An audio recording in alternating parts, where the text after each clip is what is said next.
that you are doing well. How many of you are happy to be here this morning? Amen. I'm also very happy to be here. So our opening song will be 367, Rescue the Perishing.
Good morning.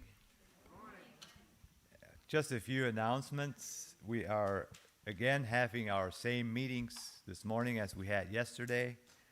We have ages 12 to 17 will be in the dining tent over here and with Da Vinci.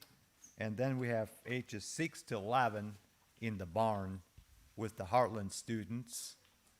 And we have ages 1 to 5 in the Sabbath school room in the church, which supposedly Gabriel was here to lead you there. So if you don't know where the Sabbath school room is, just come and see me or someone. I can take you in there. And also, the boys would like to clean the showers at 10:30 this morning. So try to avoid taking a shower during that time.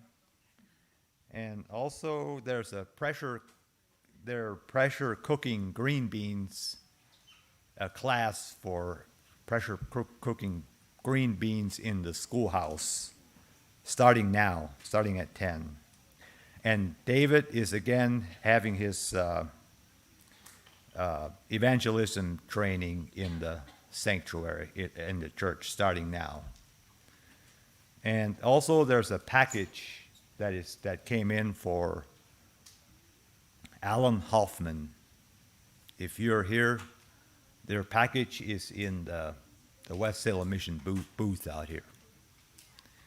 And that's all I have. And at this time, I don't know, is Walt here? Yes. So.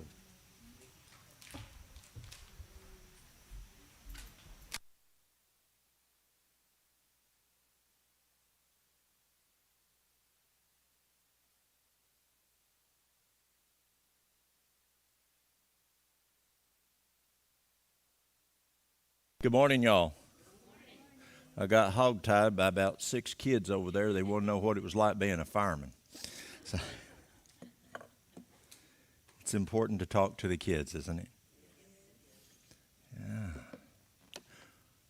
Well, let's start with prayer.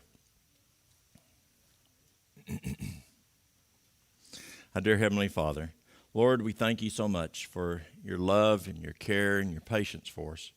This morning, as we continue to learn how we can take care of and caretake this body, Lord, we ask that you will give us wisdom, but again, that you will give us the desire, the hankering to share this information with others.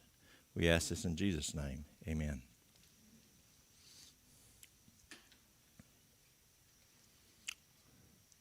I'm going to try to show y'all a video, and then the sound. Can I run it off one of these speakers up here and just hold it near here?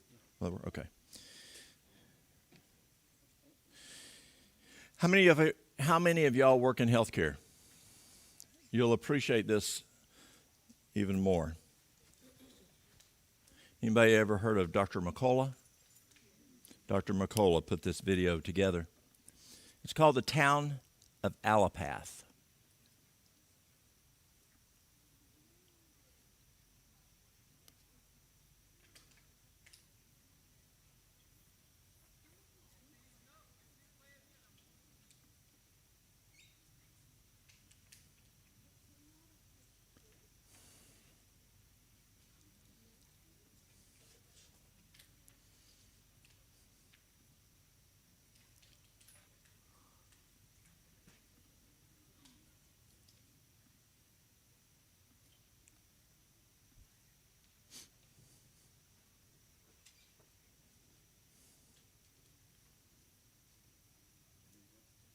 Okay.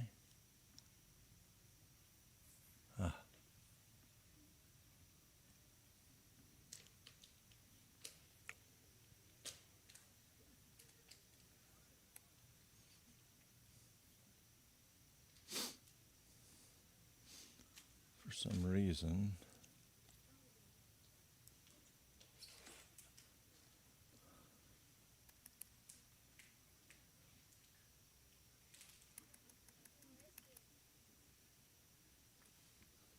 my computer froze. That's weird.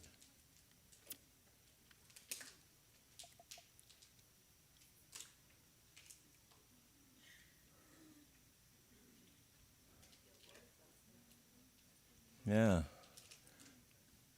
But it is plumb froze. Let's do this.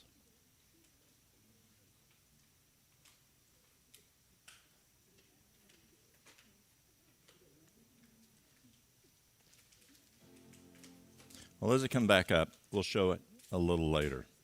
See if we'll give it some time to come back up. So yesterday we talked about a number of different health issues based on questions out in the group. I'd like to cover a couple first and then see if there's any other questions that y'all may have. The first one I'd like to look at is female hormones. 22 years ago when I left the Lifestyle Center and went back home to East Tennessee, the top two things I worked with was stress and female hormones. And today, the biggest thing I work with is cancer.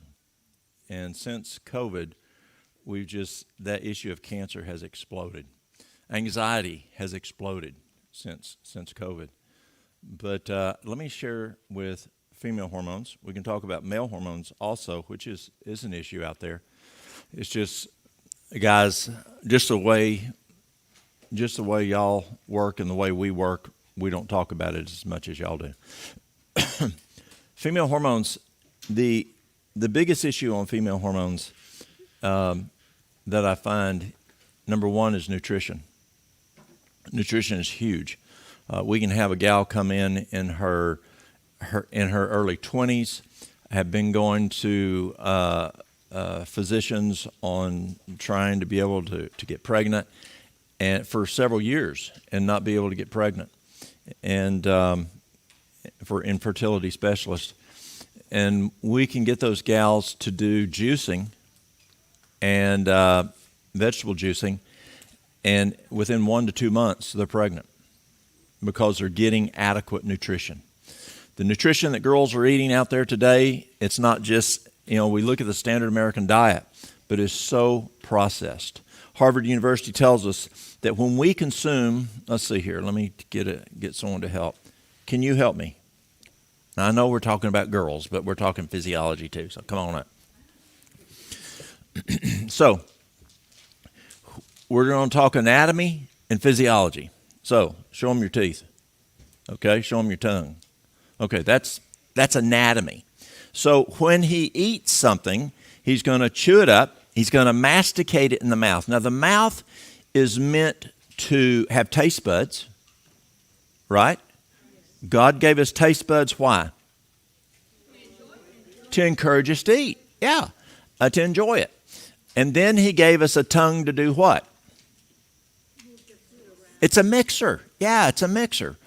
And then he gave us saliva to do a lot of stuff. I mean, it's a lot of stuff. You got your amylase, your protease, your lipase, those digestive enzymes that have to impregnate into the food. If you drink your juice, you miss a third of your digestion. You don't want to drink your juice. You want to chew your juice. All food needs to be chewed so that you can take that mixer and then that food soak up those digestive enzymes. Because if you don't, the first part of the stomach is dependent on the saliva to start breaking it down. And if you don't mix saliva with that food, and I know people who just eat their food and swallow it, and they don't even chew it, even food with fiber. Well, they're not getting the digestive enzymes there to break it down properly. And so as you chew your food, it's called mastication. You're chewing it. And how many chews should you chew your food?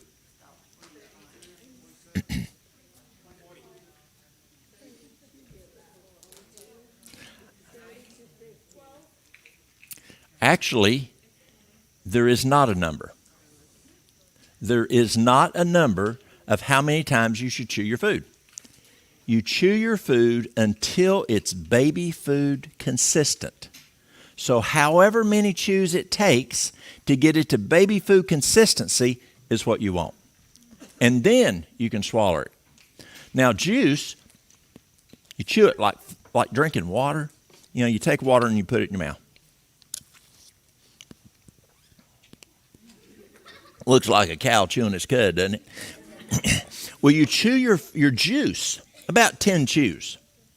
But food, you want to chew it, and if it has fiber, until it's baby food consistency. How many of us have teeth in our stomach? Do you know what causes diverticulosis? Not chewing our food. Let's say this morning we had pecans. And let's say I just swallowed it. And then let's say that I have constipation. Well, it's going to smash that pecan up against the side of my colon. And it's going to make a little pouch that's called a little diverticuli, or diverticulosis, little diverticuli. You can't get rid of it unless you surgically remove it. Now you got to deal with adhesions. Well, that's even a bigger problem. So you want to chew your food till it's baby food consistency for several reasons. One, we don't want diverticulosis. Then we get diverticulitis, and that's when it really hurts. But also we need to chew it so that we can break it down, because our stomach doesn't have teeth, and you more effectively break it down. But we want to chew it until we mix that saliva into it. And then we swallow it, and it goes down the esophagus. Now, you don't have to show them your esophagus. And it goes down into the stomach. Digestion will take 2.5 to 5 hours on average. 2.5 hours to 5 hours on average, unless you eat some chocolate. Now it's going to take maybe up to 14 hours to digest it. Or if you eat raw meat, it can take a long time too. So it takes a while. But if you juice, it's in the blood within 15 to 20 minutes. It's like hyperalimentation, or TPN, total parental nutrition. It's in the blood very, very fast. So it goes into the stomach. The stomach then will break it down. But one of the things you can really mess it up is if you have stress. When you have stress, it shuts down the digestion in the stomach, and you don't properly break it down from macro to micronutrients. And then when it gets in Now, and then it goes into the small intestines, which is in this region right here. It first goes into the duodenum, and you have little vacuum cleaners in there. Looks like shag carpet. And it sucks it up into the blood. Well, if you don't break the food down small enough, it just doesn't go into those little screens. Have you ever gone to say an apple orchard, and where they grade the apples, the little ones fall in, then the mediums fall in, the big ones fall in? Well, only the little ones can go into the villi, and then then goes into the blood. But the big ones, if you don't break it down small enough, it just goes right out your feces, right out the poop, and you don't get any nutrition from it. You just wasted all that nutrition that you just bought and paid money for and spent the time eating. And so you want to make sure that process works here, and it works here in the stomach well, and then even in the small intestines, you want to make sure it's working well there too. And that's how then it gets in the blood. Then it goes from there into the large intestines. You have some more absorption, then you get rid of the waste. Harvard University says when you eat processed foods, it's going to get into the blood. So let's use an example. You know what a Twinkie is? That's good. That's good. A Twinkie is just it's a junk food. So when a person eats a Twinkie, it goes in the mouth and they chew it up.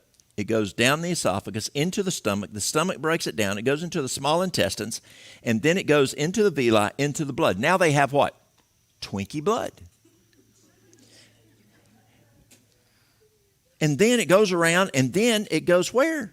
To the brain. And now you have what? A Twinkie brain. Exactly. And Harvard University found that when we eat processed food, the brain has a difficult time getting rid of the waste of processed foods. That's a problem. Now, is discerning God's word important? Yes. If you have a Twinkie brain, do you think you can discern God's word easy? No, it makes it tough. So Satan makes that Twinkie taste real good so that you'll have a Twinkie brain, so you won't hear God. Isn't that interesting? Thank you, buddy. So one of the biggest things on female hormones is proper nutrition. You've got to have proper nutrition, and if you don't have it, it's going to affect every function in the body.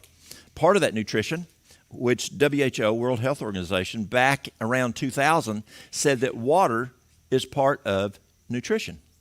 And when I took nutrition from Cornell taught us that water is the train car that carries the nutrients throughout the body, especially the most distal part, the extremities parts of the body. And they found that if we're dehydrated, our hands, our feet, our arms, our legs don't get as well nourished if we're dehydrated. And yesterday we talked about how much water does it take to run a 5-year-old? Half a gallon, University of California at Davis. How do we figure those of us who are over 128 pounds, how do we figure it? Body weight divided by 2 in ounces to sit on the couch. But we don't sit on the couch. We got work to do. Remember what's the Bible say? You don't work, you don't eat. And my daddy and my granddaddy believe that 100%. And so if I wanted to eat, I better get out there working. And so it's important that we have adequate water in order to be the train cars that carries those nutrients throughout the body. And that's very important for female hormones, is nutrition. The next item that's really important for female hormones is sleep. A female that gets sleep deprivation is more prone to have hormone issues. And it's not just 8 hours of sleep. It needs to be at a certain time frame. Now, I had this fella come in one time, and he was from South Carolina, and he's just an old country boy, made a lot of money, but he's just an old, good old country boy. And usually when I'll ask somebody, why does it get dark outside, they'll give me all this scientific reasons why it gets dark and the rotation of the earth and all this kind of stuff. And I ask him, why does it get dark at night?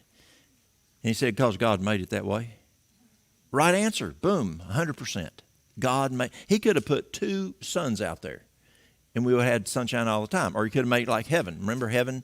There's no darkness in heaven, right? And so, but he didn't. He made it where it gets dark. And he made the physiology of the human to go to sleep when it gets dark. When I go to Africa, what do they tell me? They go to sleep with birds.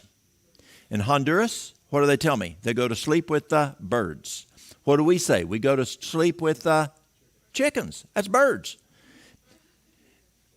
And we have found that when there's a program over in Black Mountain, North Carolina. It's over near Asheville. It got devastated during Helene, and they still haven't had the meetings back again since Helene hit.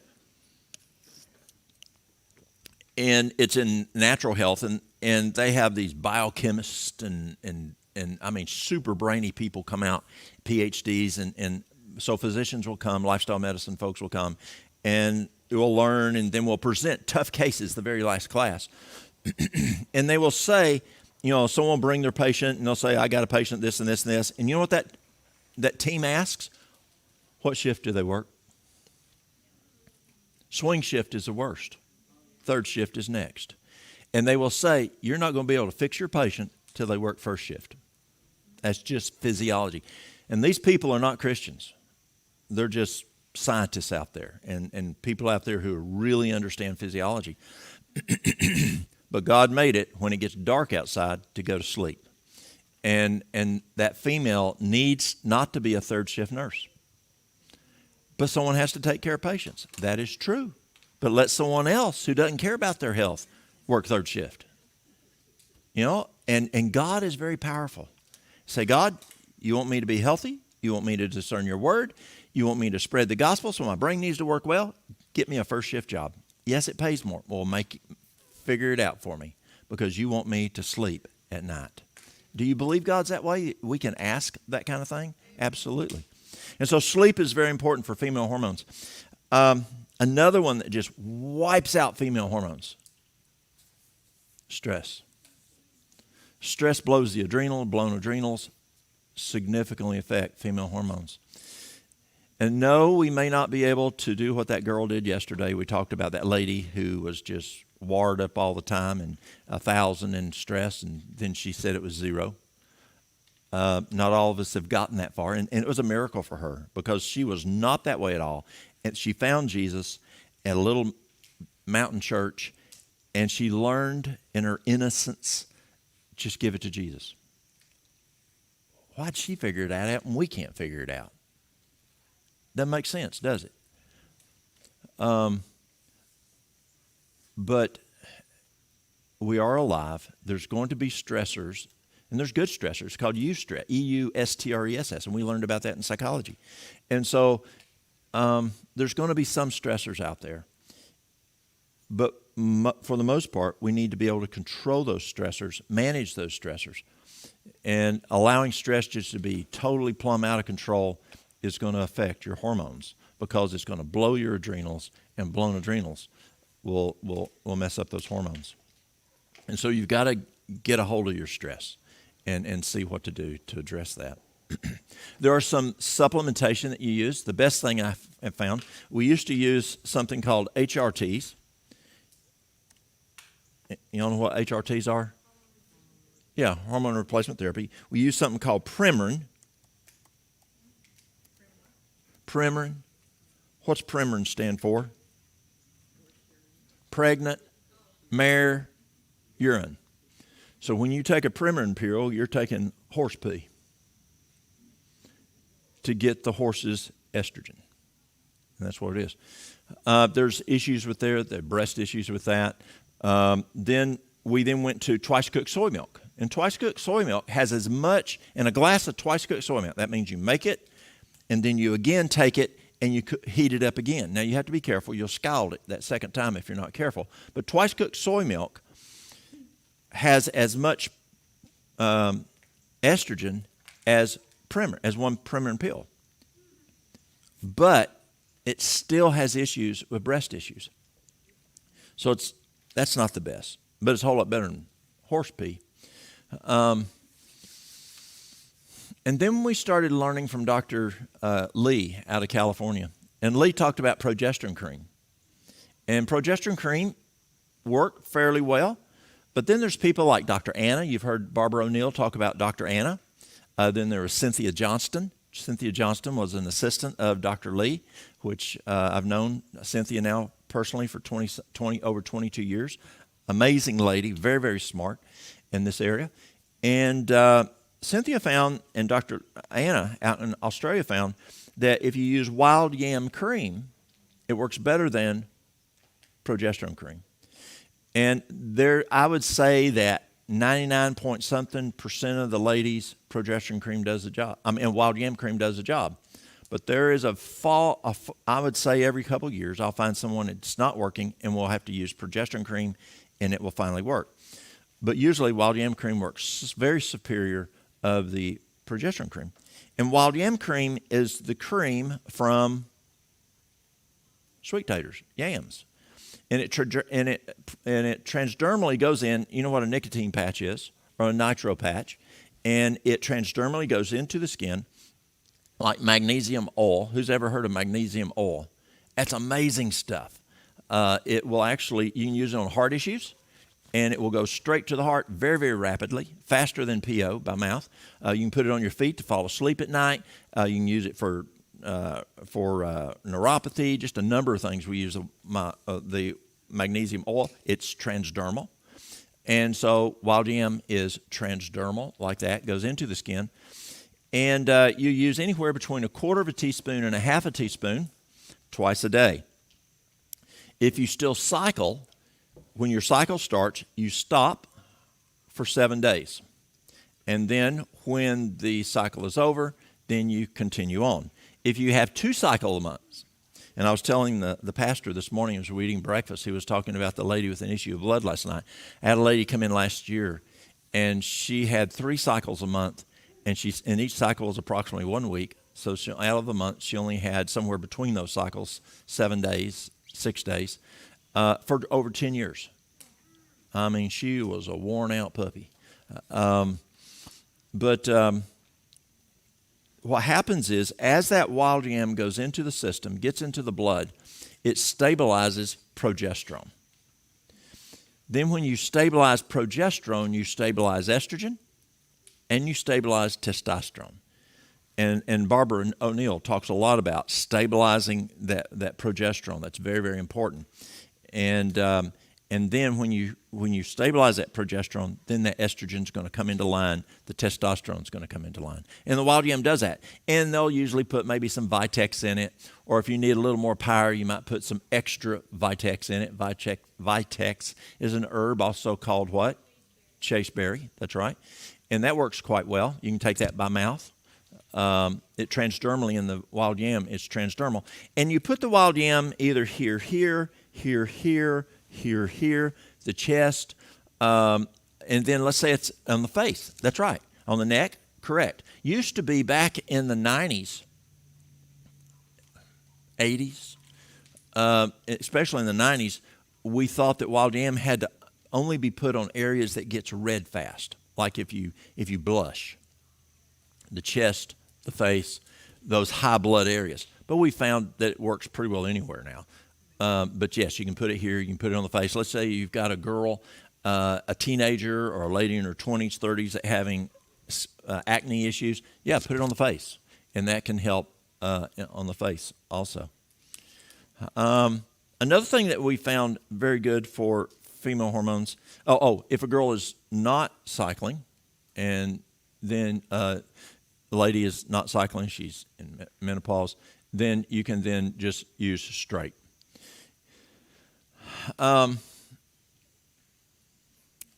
We also use something called nettle. Who knows what nettle is? Or we call stinging nettle, but they usually don't put stinging on the front because people are afraid it might sting them. And so nettle's amazing. It grows from Florida to Alaska. In Alaska, when I go to Alaska, they'll cook it up, saute it like spinach. And it's not as good as spinach, but it's food.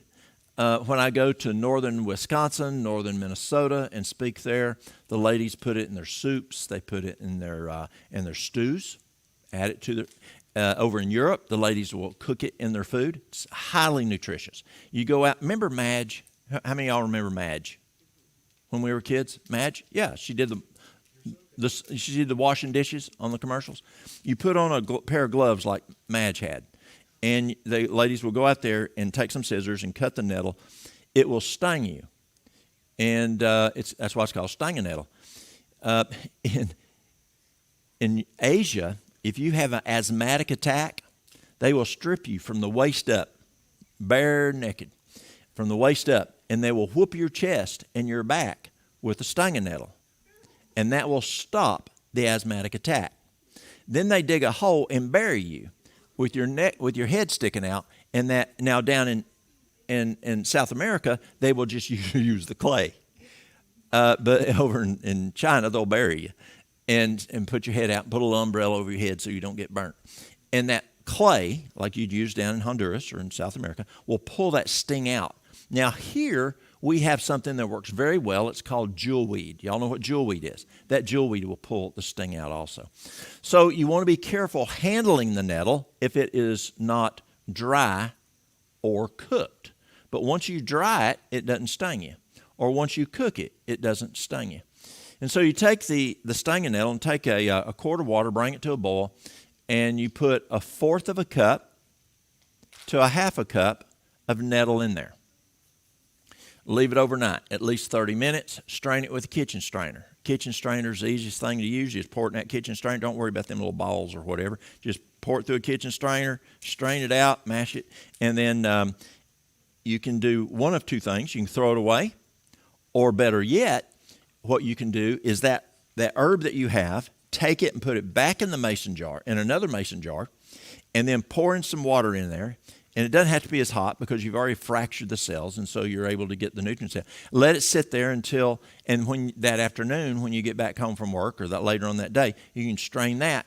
You do not get as much out of that, but you get some more still out of it, and it's still some more nutrition you're getting from it, that second tea. But you drink that first tea throughout the day, and it's very high in nutrients. Nettle is said to be the most nutritious herb in North America. The most nutritious herb in North America.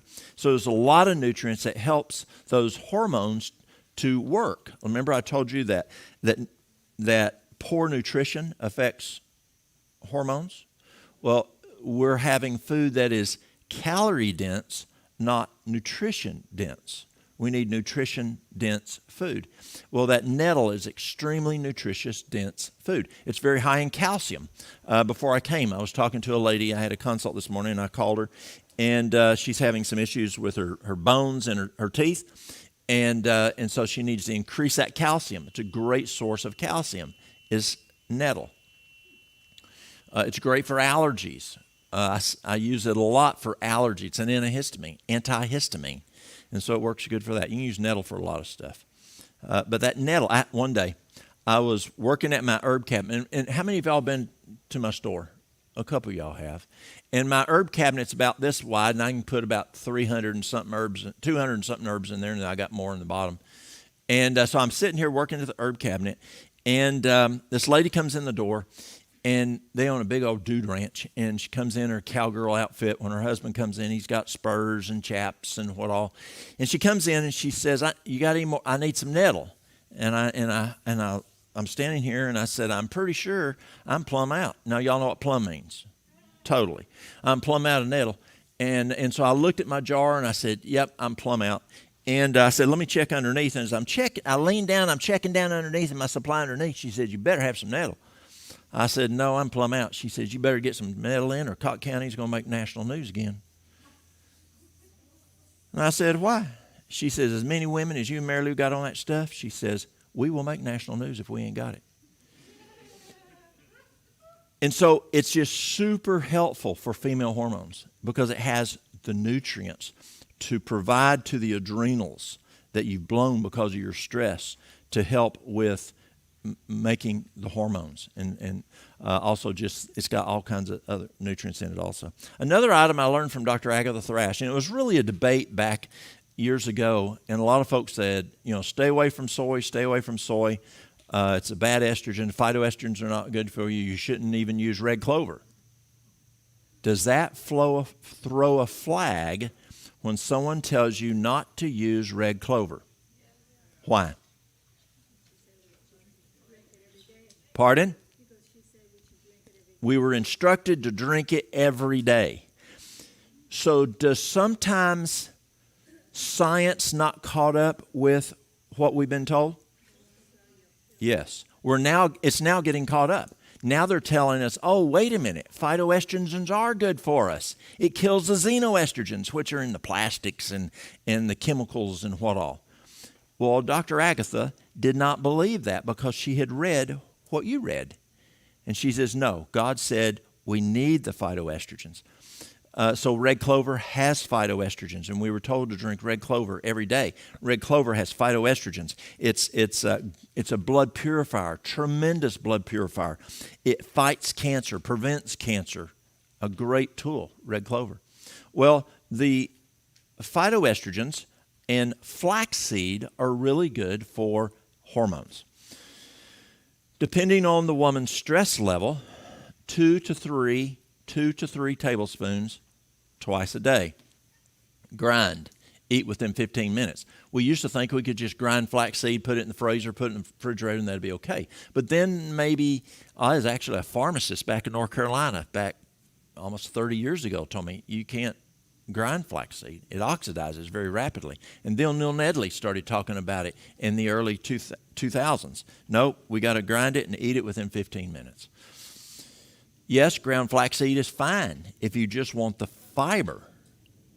But if you want the phytoestrogen, if you want the omega-3, if you want the tryptophan, you've got to eat it within 15 minutes of grinding to get that full benefit.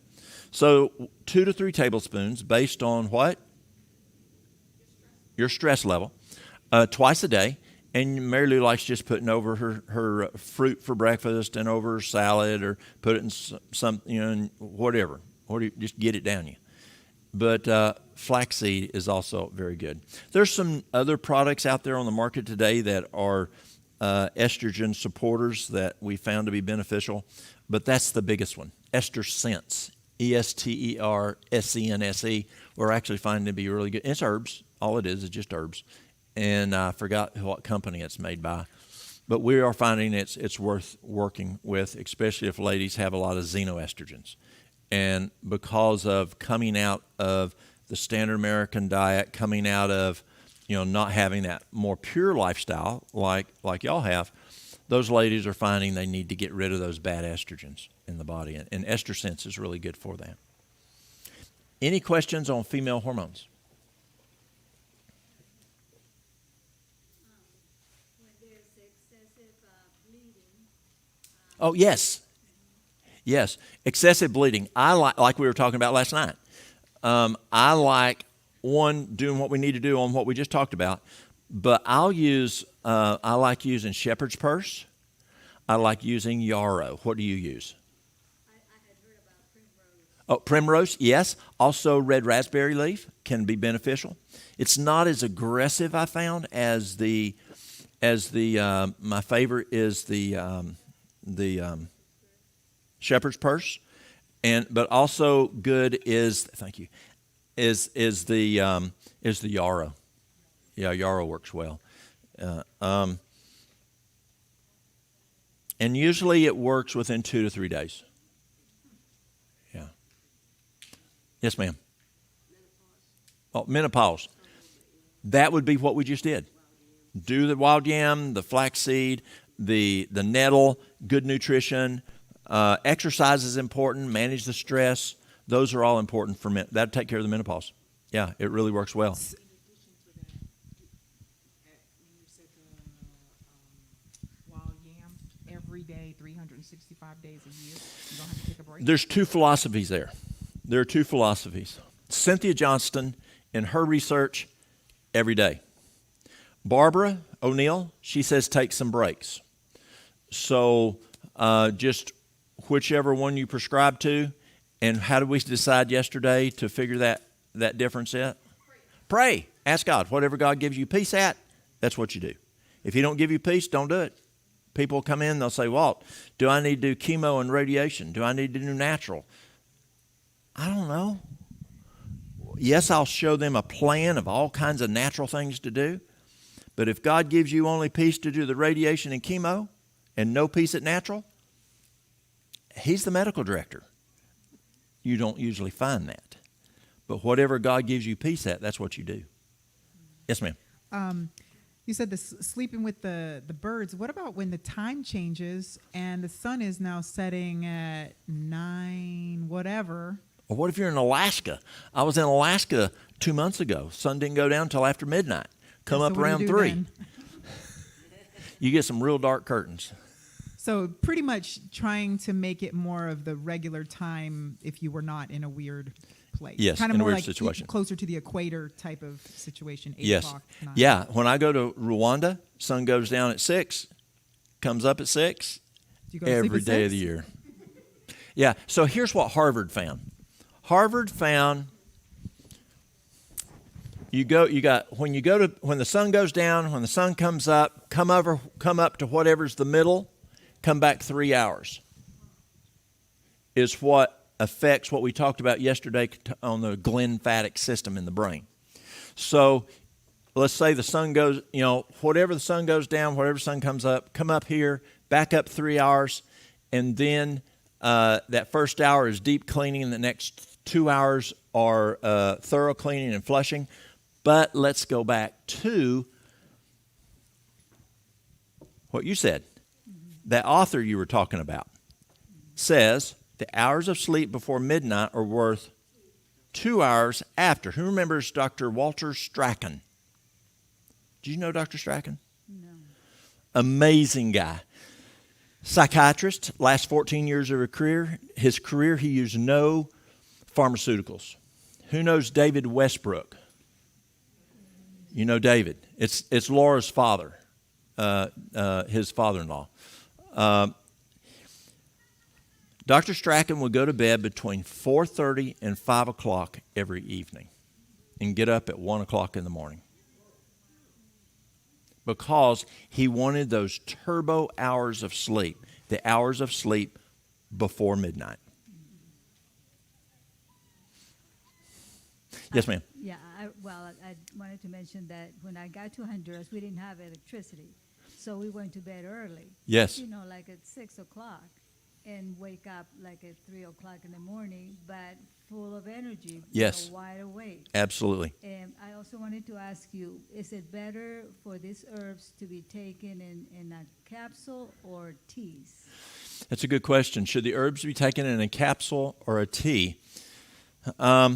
It depends on what you're wanting of them.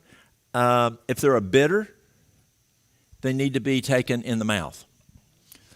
Let's say that you have, I mentioned yesterday, sometimes my throat gets sore from talking. I'm used to going and speaking Friday night, all day Sabbath, all day Sunday, and by Sunday afternoon, my throat's getting kind of sore. And so I have slippery elm lozenges. Why not slippery elm capsules? I wanted to address the throat, to topically touch the throat. And the capsules wouldn't unload until it got in the stomach. So it just depends on what you're after it for. Yes. And some things you don't want to unload even in the stomach, like if you're trying something to get to the duodenum, then you want something that prevents it from unloading until it can unload in the duodenum, in that high pH of the duodenum. Yes, ma'am. Do you recommend doing iodine supplements topically, like Barbara O'Neill suggested, putting it on your skin, or oral? Iodine is really cool. And I'm basing the research off Dr. Fletch's research. Dr. Fletch's found that iodine, when you put it on transdermally, it's going to go in. You can have quite a bit of evaporation of that product. So you're losing part of it in evaporation. He also found that the effect in the system lasts about 3 or 4 times longer with a time-release supplement than he did transdermally. Now, how do the Japanese women gain their iodine? Seafood, that's correct. The average American woman consumes 0.125 milligrams of iodine a day. Your counterpart in Japan consumes 13.7 milligrams a day, significantly more. And she's getting it PO in the mouth and getting it into the system by seaweed. What does that affect? It affects your thyroid. It affects your brain function, your immune system, hormones. Breast health significantly affects breast health. A woman who consumes 12.5 milligrams of iodine a day significantly lowers her risk of breast cancer. Now, GYNs have known for years that if he has a patient or she has a patient that has tender breast syndrome, give them iodine. Works very good for tender breast syndrome. But this is cool. Are y'all ready? Write this down. This is so cool. So there was a study in North Carolina to try to figure out why are so many of the women having breast cancer, and they found that the Japanese women were not having the breast cancer, and what was the big difference? And yes, there was an iodine issue, so they tested, let's give the women in childbearing age, I'm sorry, I misspoke there. Women who are who can get, for women that can get breast cancer, iodine. So what age can a woman get breast cancer? Pardon? So could it be a 17, 18-year-old girl? Absolutely it can. Absolutely. And so they started giving young girls that were teenagers in their late teens all the way up through in their 90s. They were giving these women 12.5 milligrams of iodine to see if it would improve their risk factor of breast cancer. Significantly improved it. Breast cancer dropped. But then there was a side effect. And it was identified by the school system.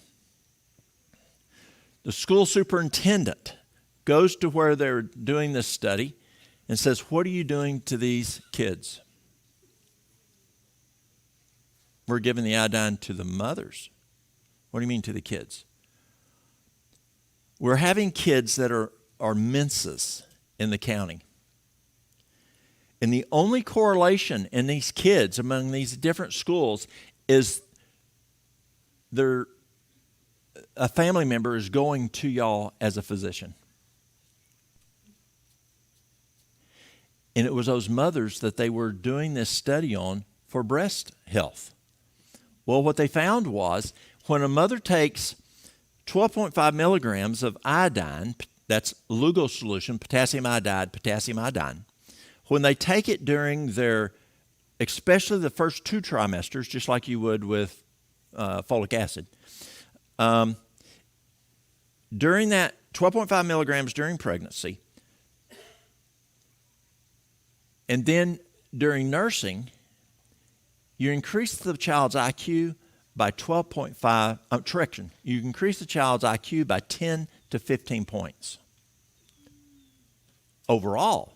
But out of that group, they're also getting menses. And so then they changed it to during pregnancy, 12.5, during breastfeeding, 25 milligrams, and as soon as the child could start chewing, 3.125 milligrams. Well, Germany picked up on this. And now Germany is doing a study on that study to see, but they doubled it. So during pregnancy, they're doing 25 milligrams at pregnancy, 50 milligrams during breastfeeding, and it takes a while to grow a kid. And so, but it looks like it's even going to be higher IQs. Isn't that cool? I mean, write that down. If you got kids or grandkids that are having babies, yeah. So you're saying their IQ was higher, but they also started their menstrual cycle. The children did? No. I'm confused. Nothing about the menstrual cycle. Menses, not mensine, but mensas. And what is? A mensa is a genius. I think that's what they call the organization. Yes. Yes, but yes, but they call those kids mincing. Yes, that's correct. Two words very similar, but geniuses. The kids became geniuses. Now, it wasn't across the board, but they did find that there was actually enough across the county that were geniuses.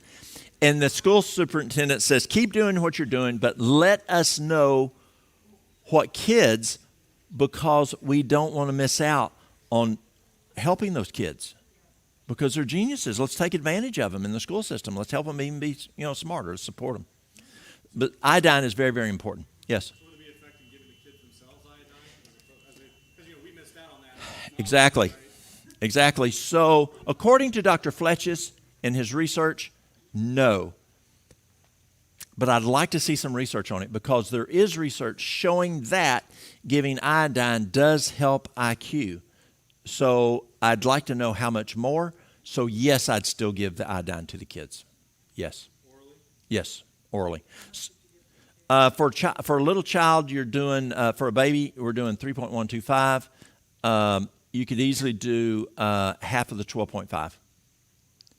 And so back to your question on transdermal versus PO by pill, yes, there is beneficial, but there's seems to be a little more effect if they're done by oral. But Dr. Watkins in Washington, D.C., he's using the transdermal and having good results.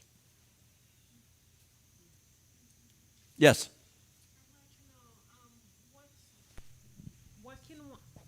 What can one take to improve the parathyroid? Since we're on the subject of thyroid. Yes. Thyroid, I have a lot more experience with. I don't have as much with parathyroid. I know that a whole food plant-based diet does make a difference there, but I can't give you the answers as much on that. On thyroid, we know that let me share thyroid. I don't know if there's much of a relationship. I know the nutrition is very important. On the thyroid, there are 4 things you have to say no to. And that is, did we talk about this yesterday? Okay. Number 1 is no chlorine. Number 2 is no fluoride. And number 3 is no bromide. Chlorine, fluoride, and bromide are smaller on the periodic table, and they prevent the thyroid from absorbing iodine. We've now learned, back a couple years ago, there was a study came out, and it said that you actually get more chlorine from city water, taking a hot shower, breathing the mist of it, than drinking the water. So if you're on city water, you need some type of a filter on your shower head to stop that chlorine. Yeah, don't breathe. Wear your air pack in there. The 4th one is wheat. Dr. William Davis is the doctor that found that. We're now seeing more and more document that wheat messes with thyroid. But that's the American wheat, not the European wheat. The European wheat has 14 chromosomes. The American wheat has 42 chromosomes. And that changing of that wheat to 42 chromosomes is affecting thyroid function. And we find that when you have many problems, we find digestive issues, we find inflammatory issues such as psoriasis, eczema, rosacea. Dr. Agatha, back in 2008, a food scientist had told me about this, and then Dr. Agatha validated it for me, and she said just one wheat cracker can kick on inflammation in the body, such as arthritis, psoriasis, eczema, rosacea, for 2 to 2.5 months. Just one bite of birthday cake. Just one wheat cracker, Dr. Thrash said, it can cause that problem for 2 to 2.5 months. She says you need to be off the wheat, say 4 months. Plum, to get it out of you. If it still doesn't work, then it's probably not that. But it's the American wheat. I was flying here day before yesterday. I was sitting beside a lady that was on her way to Italy. She has a home in Italy, spends 5 weeks at a time in Italy, and she says in Italy she can eat all the bread she wants. She cannot eat it here because it causes her to gain weight, and it causes all kinds of inflammation in her body. When she comes and when she goes over to Italy, it cleans up, and then when she comes back home and she eats our wheat, boom, she's messed up again. And so it's the wheat's an issue. It's the chromosomes. Or even like Ezekiel bread, and even if it's organic, even if it's sprouted, it's still the 42 chromosomes. So you want an einkorn that is 14 chromosomes. Now the problem is Mary Lou ordered some einkorn for the store back a number of years ago, and I sent a sample to UT to test it to make sure it was 14 chromosomes. UT found it was 42 chromosomes. So I said, order another supplier. She got another supplier to get me some more einkorn. I sent it to a lab up in New England, 42 chromosomes. And I asked the labs, were the suppliers, the food suppliers, were they lying to me? They said, probably not. It's probably just cross-pollinated, and they haven't kept testing it. And so you want to keep testing it to make sure you haven't had any cross-pollination. Yeah.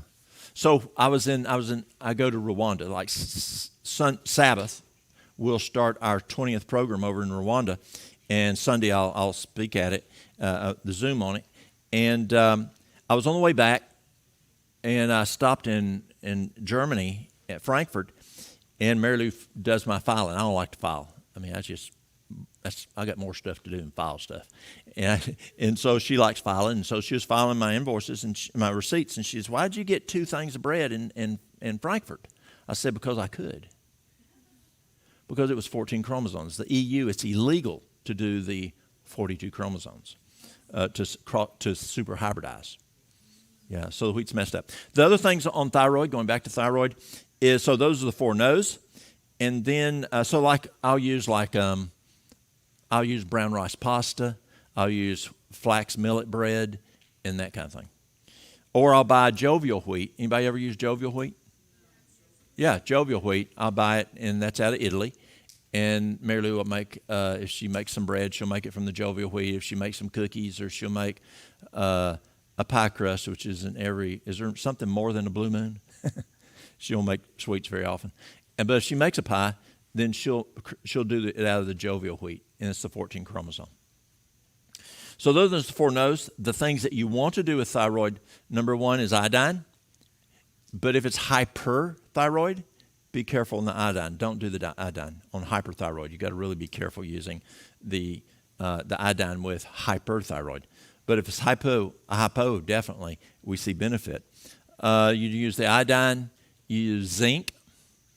But if you use over 30 milligrams of zinc, you've got to use the copper, as we mentioned yesterday, and men are more prone to lose copper than women. Zinc, men are more prone to lose zinc than women. The next one is selenium, 200 to 400 micrograms mcg, micrograms of selenium, and you can do like 2 to 3 Brazil nuts and you'll get it. The other one is L-tyrosine, and that's an amino acid, and that's 500,000 milligrams. And the other thing that's very important for the thyroid, again, is the adrenals. Blown adrenals affect thyroid function. How many of y'all remember when HIIT training came in? High intensity training. They found that also is very beneficial for thyroid function. Some docs will use a poultice over the thyroid. They'll use a charcoal poultice. They'll alternate charcoal, bentonite clay, which is more y'all clay, and then they'll also rotate out castor oil, and they'll rotate those 3 on the thyroid as a poultice. But on the parathyroid, you said parathyroid, right? I just don't have the experience with that one yet. Besides, I do know that a whole food plant-based diet does make a difference, but that's not enough. So I wish I could jump more into that. Yes, ma'am. Oh, okay, so hyperthyroid, I'll do the same, except I don't do the iodine. Now, on Hashimoto, the best thing I have found for Hashimoto is doing at least a 60-day to a 90-day juice fast. And we get very good results doing a 60 to a 90-day juice fast on Hashimoto's. That's vegetable juice. Juice only. Yeah, juice only. And so you're doing anywhere between a pint to a quart of juice 3 times a day. And the gal I mentioned yesterday down in Hawaii, she gave me a whole new idea of juicing. She will take, and her juices look like this. And so let's say you do a pint of juice each meal, like they do in Fat, Sick, and Nearly Dead. But she would do like 8 ounces of one juice and 8 ounces of nothing. So it's pretty, and colorful. Yes, it has color and it has different nutrients. Or she does a quart. She might do 2 pints, 2 different ones. Or she might do 4 different 8-ounce ones, different juices. So it's colorful. It's more. Where does digestion start, y'all? Where? In the eyes and in your nose. In your eyes and in your nose is where digestion starts. If it looks like hog slop, does the digestion start working good? No. If it smells good, can digestion start? Absolutely. And so nutritionists have now said digestion does not start in the mouth. It starts in the eyes and in the nose. Make that food look pretty. Make it look appealing. Make it smell good. Who talked about that? The same author. There's a time I was in North Carolina, I was in the Carolina Conference, and they sent all the temperance directors to the conference camp to teach us lifestyle, be medical missionaries. And they taught us hydrotherapy and massage, and the food they fixed us was a vegan meal. I went home. Now, I was not into this yet. I was still working in regular health care. I went back home, and I told Mary Lou, we ain't eating that way. It looked like cardboard. It tastes like cardboard. It was brown. It was brown or very dark in color. It was not appetizing to the eyes. It was not appetizing to the tongue. Make it can y'all make food taste good? Absolutely you can. I mean, I have ladies who come in and their husbands won't eat a plant-based diet. And Mary Lou will teach them women how to fix food with nuts and not using analogs, but using nuts and things to make a meat product and put it in their food, and their husbands don't know it. They don't know it. Mary Lou will take macaroni and cheese to fire meeting when we have family night once a quarter, and those guys would rather eat her mac and cheese than their mac and cheese. Her macaroni is made with what? Brown rice. And her cheese, I don't know what she puts in it, but it's some nut thing or something. I don't cook. When we got married, she says, my daddy didn't cook in the kitchen. You ain't going to be in the kitchen, so don't come in the kitchen. So I said, that's fine with me. I got stuff to do. So I don't know what she sticks in there. But I know it's healthy because she's real picky, and it's really good. And so can you make healthy food taste good? Can you make it look at the food that we're eating over here? Does it taste good? Was that pizza not delicious yesterday? Yeah. And so it can taste good. Yes? Do you let them know? Do you tell them afterwards what they make? Oh, those wives had not told their husband. Wives can be conniving. I'm talking about when Mary Lou makes it for the Oh, when she makes it for the people, she does. do you inform them what they make? Oh, absolutely. But when them women go home and fix it for their husbands, they don't. So now they want to maybe get their wife to make it like that. Yeah. Your guys. Pardon? Oh, my guys. Oh, my firefighters. Oh, absolutely. Yes, absolutely. I have, y'all ladies, conniving. Y'all know what kudzu is? Kudzu? Yes. I'll have ladies come in the store and they will buy a multivitamin and pour it out. And then they'll get a bottle of kudzu and fill it full in the multivitamin and pour it in the multivitamin, the kudzu in the multivitamin. put the top on, and then they put the multivitamin, go home, take it themselves. But then they take that multivitamin container, and they go home and they say, "Here, honey, here's your multivitamins." Kudzu lowers the desire for alcohol 40 to 60%. And they keep refilling that old multivitamin bottle, and that husband has no idea that they're just taking kudzu. And I mean, just go dig it up. We got so much kudzu where we live. But, yeah. Any other questions on women's hormones? Yes? Isn't it necessary to detox the liver?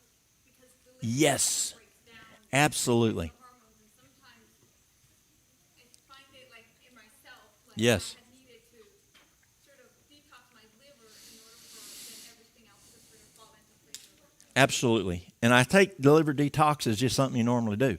So liver detoxing, how many of y'all change the oil in your car or your pickup truck? Do you change the oil filter? Why? Why? It's got toxins in it. I mean, it's got the bad stuff in it. Now, would you screw that oil plug back in, and then pour the oil out of your oil filter in there? Why do people eat chicken livers? It's the toxins from that chicken or that cow or whatever. We've got to detox the liver. We've got to. And how often? Dr. Joel Arcilla did a lot on liver detoxing, and his recommendation was once every 4 months. Detox the liver. How many of y'all remember Danny Vieira? Danny was big into detoxing, and I believe Danny did it once every 4 months. You've got to detox that liver for numerous issues, weight loss or the body to run right. Yes? What's the best thing to use for liver detox? I had a liver transplant 2 years ago. Yes. So on a liver detox, my favorite liver detox was Dr. Arcellus, but Danny did one very similar. And that is where you'll do, depending on, because if you do a liver detox and you also have a gallbladder, it's going to back flush that gallbladder. Well, my gallbladder was taken out when the liver was replaced. Okay. So what you'll do just for the liver detox, we'll do 3 ounces of lemon juice, 3 ounces of olive oil. But if you in a place in the world that, do y'all have olive oil in Honduras? Yes. Okay. So let's say though you're somewhere that olive oil is not plentiful or it's super expensive, you can do coconut oil, 2 ounces, and it will work. And so yes, so what you'll do is you get you a blender. It works best if you put it in the blender. And you put in 3 ounces of lemon juice, 3 ounces of olive oil, or 2 ounces of coconut oil, and then you put you a piece of ginger about the size of your thumb and blend it up. And then you drink it. Now, if you have a gallbladder, you want to use lobelia. We talked about lobelia. And lobelia dilates the bile duct. It's an insurance policy if you have any stones that you don't know about. And so you'll do like 30 drops of lobelia. If that makes you a little nauseous, take a little less. And then if you have a gallbladder, lay on a heating pad in your gallbladder for 1 hour and get up. Now, where I'm from, that does not cause a problem because we fry everything. We fry maters, taters, ice cream, pickles. We even fry Coca-Cola, Mountain Dew. If we can fry it, we fry it. And if we can't fry it, we pour oil in it. My grandma would make a pot of green beans, and she would put, just a normal pot of green beans for one meal for 4 people, and she'd put more than 1 cup of vegetable oil in it. And it looked like an oil slick on top. And it tasted delicious to my little southern tongue. Not anymore, I'd want it. But it's just what we're used to. And how many's from the South? You understand what I'm talking about? So when I have a person do this cleanse, it doesn't bother them at all because that's nothing. But if a person has a more clean diet like y'all or some other parts of the country, that don't fry everything, they may get a little nauseous 2 to 3 hours later. And so they drink some peppermint tea and to solve the problem. The key is don't take that at 9 o'clock and get woke up at midnight. Take it around 5 o'clock, so at 8 o'clock, if it bothers you, you can drink the peppermint tea and you're okay. So you're going to backflush the liver, you're going to backflush the gallbladder into the colon. Now, if it's just you, the liver, it's only the olive oil, the lemon juice, and the ginger. Blend it up, drink it. You don't have to lay on your side, none of that, because you don't have a gallbladder. Piece of thumb, size of your thumb. Over the night, that is going to backflush those organs, or that organ, if you only have that organ, into your colon. So the next morning, you don't want to reabsorb that back into you. So you want to do a colon cleanse. Who's ever done a colonoscopy? Okay, so we do what is used for a natural cleansing for a colonoscopy. If a person comes to me, well, an example. I went to teach at a class, a friend of mine, he's a gastroenterologist, and he had me a couple years ago go teach a class of a bunch of his patients. And so I'm teaching natural things, and I said, Joe, he was sitting about where you are. I said, Joe, I need to tell you what I've been doing to your patients for the last 19 years.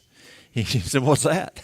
And I said, well, you do a lot of colonoscopies. And I said, they come and they don't want to drink that Go Lightly or whatever you're giving them. And so I use something else. He said, what are you using? So I told him what I use. He goes, that's better than stuff I got. Keep using it. He says, I've never known.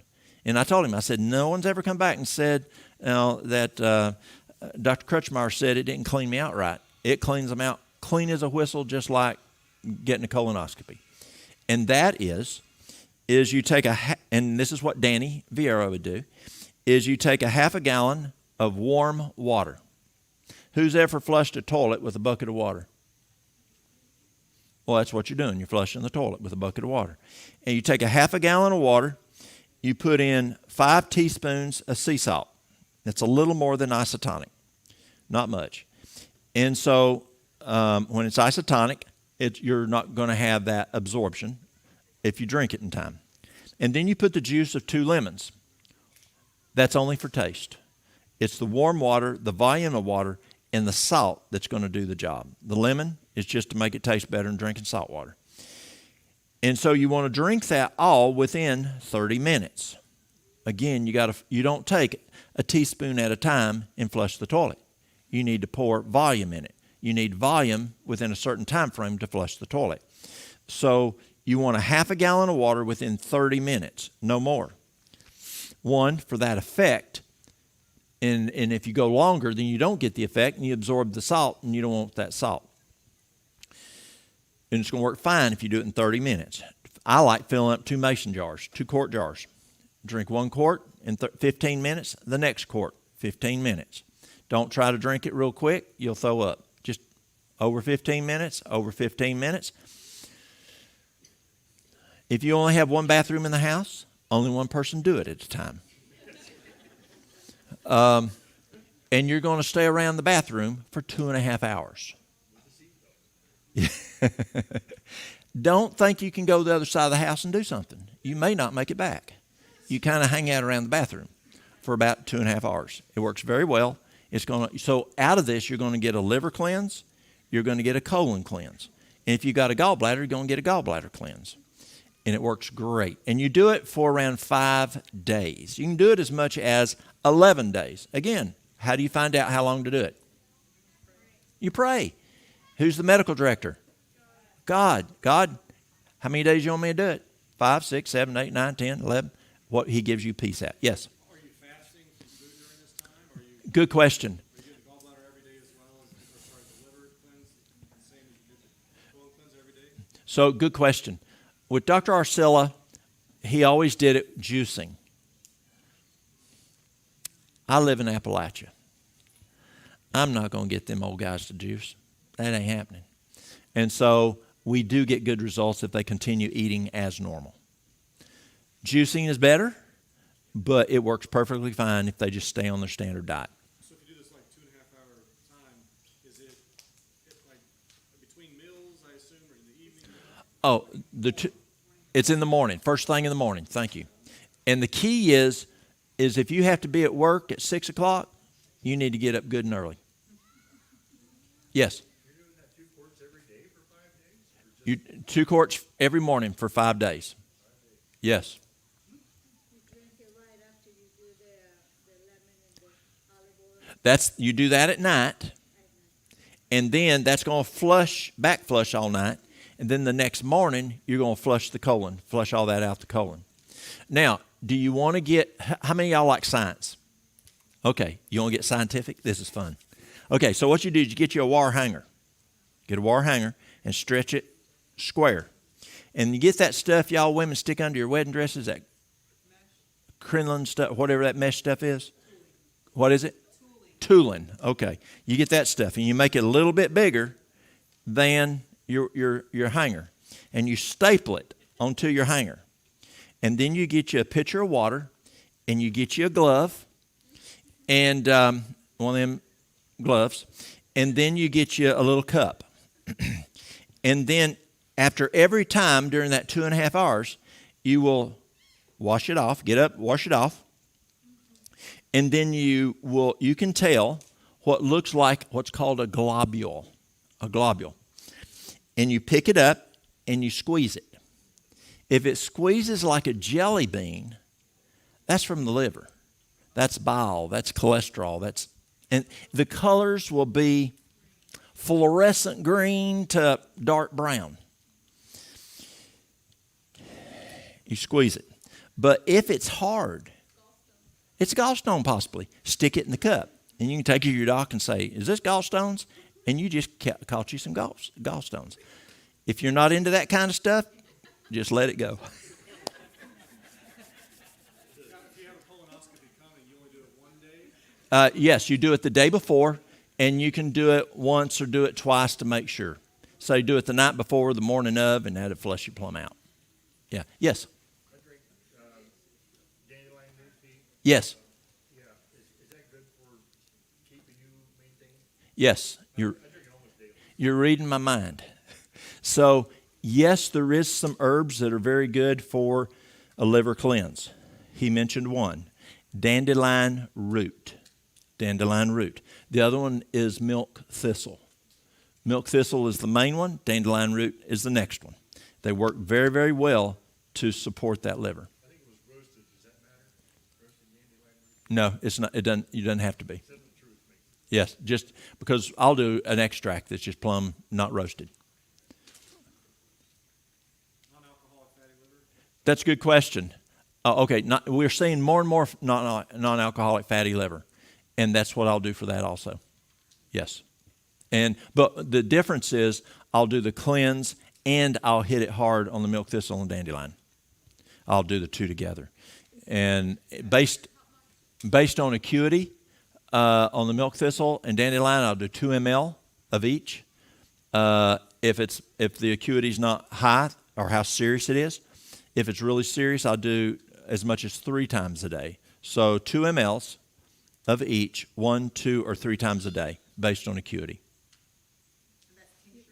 That's an no, it's an extract because tincture usually has alcohol, and you don't want alcohol, and you usually don't find milk thistle done in alcohol because a lot of folks who have the alcoholic liver issues, we don't want them having alcohol. And so it's usually an extract, which the extract is, the tincture uses alcohol, and the extract uses vegetable glycerin. Yes, vegetable glycerin. Yes. Yes, sir. All right. Is there an alternative to lemon? So in the Philippines, those are pretty expensive. Limes, like what you'd use down in Honduras. Limes. And some people will use grapefruit. Any kind of citrus. Yes. Lemon's the best. That's the one you see most, but grapefruit is used commonly also. Do y'all have grapefruit? A calamansi? Okay. Great. Okay. God has stuff all over the place. Yeah. Okay. There's another. Yes, ma'am. Yes. I had a lady come in one time, and she was orange. I mean, plum orange. Every piece of her skin was orange. the whites of her eyes were orange. And she came in and quite concerned. She had just left her physician specialist, and he said that they had done everything they could for her. She had cirrhosis of the liver, and she was dying. And she was prepared to die. There's nothing else we can do. And I said, okay, so what's the first thing you think we did? What? Pardon? Nope. Pray. We prayed first. Yes. We did use clay. And so we prayed first. If you think it's you doing it, you're going to bust your nose. Last night, the pastor said, Christ felt what? As the lady touched him, he felt virtue, virtue coming out of him. I work with a lot of people. I've never felt virtue coming out of me because it doesn't. Only God does the healing. And so you're asking for healing, but also you're asking for wisdom. If you think you know everything, there's times that I'd pray and I'd say, okay, God, how do I need to help this person? And these thoughts would come into my head of use this and this, and I'd argue. Remember, I argued with God, like that time I argued with him for a whole week on praying on that tractor, that Super MTA. I said, no, God. Well, I would say, what does that herb have to do with this? No, that must be something. But no, I'd obey. And guess what? It works. Like me, arguing with God on physiology? No way. And so you pray. And so we did the milk thistle. We did the dandelion 3 times a day aggressively. We did a castor oil pack. And we did the clay, and the clay pulled out the jaundice. You can actually use the bentonite clay also for a child if they have a bilirubin issue when they're born and they don't have access to a bilirubin light. You can use the clay, and it pulls that right out. Pardon?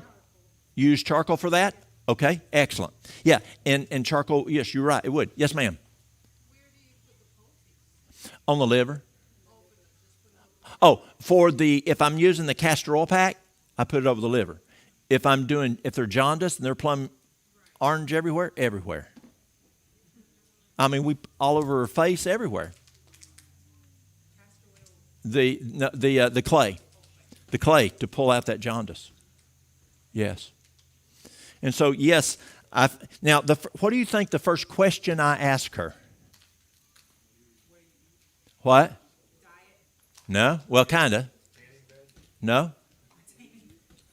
I said, do you drink? She said, yes. I was a wino. A businesswoman, but drank a lot of wine. I said, do you still drink the wine? She says, no, I gave that up. I said, you're 50% on the way. Because you got to stop the sandpaper. You got to stop the sandpaper. Other questions? How are we doing on time? They told me I could go to 12. Yes? Absolutely. One of my favorite tools to use, you've got near infrared, you've got mid infrared, you have far infrared. We used to use mid infrared a lot for, let's say, cancer and different things. But I've gotten into far infrared, and far infrared changes the water molecule in the blood to where you have better perfusion. And we know that perfect health is perfect circulation. That's right. And so that's what you're doing, is you're increasing the perfusion, you're increasing the circulation, like hydrotherapy increases circulation. So when we use the far infrared, there's the sauna, and then there's the light. And the light is more like a rifle. It's a 700-watt light. I can target a shoulder, I can target a knee, I can target a breast in breast cancer. Let's say that I'm starting to get sinus issues. I'll put it over my sinuses at night, leave it on all night long, and it's just beaming my face all night long, and I get in the morning, it's gone. I'll have a person come in with sinusitis. Is that far, by the way? Far. Sinusitis, rhinitis, and I read in National Institute of Health that it would get rid of that, and it does. I'll do it every day, 20 minutes with the light for 20 minutes, 5 days a week for 2 weeks, and usually it gets rid of the sinusitis and the rhinitis. I had a lady come in, fractured arm. Orthopod said it was going to have to be broke. It was not healing properly, and she had a hard cast on, like when we were kids, one of them plasters, and that red light went through the plaster, and in 2 days, the extreme pain that she was having was gone, and in 5 days, she went back to the orthopod, and he said, it's healing. It's healing now. We don't have to do surgery. I had a girl. She was late teens, broke her tib-fib just above the ankle. A good friend of mine, Dr. George Kim, he did the light and then the sauna, and in 2 weeks, the orthopod said, it's healing. We don't have to do surgery now. We use it for all kinds of things.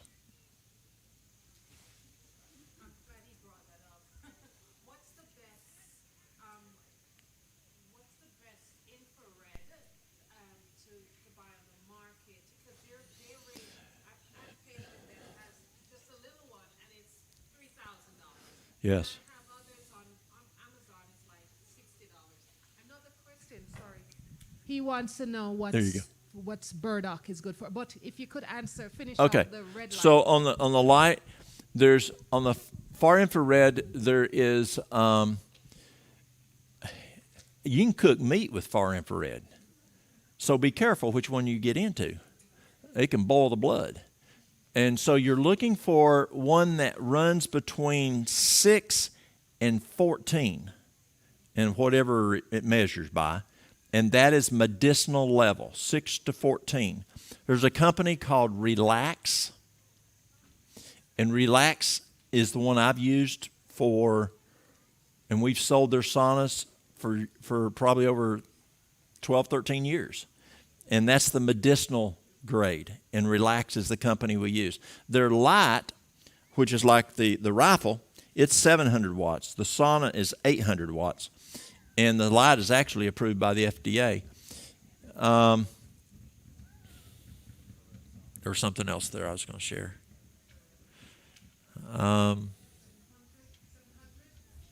700 watts is the light.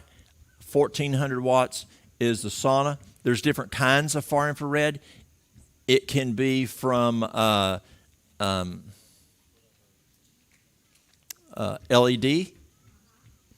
and it will work, but it also can be from ceramic.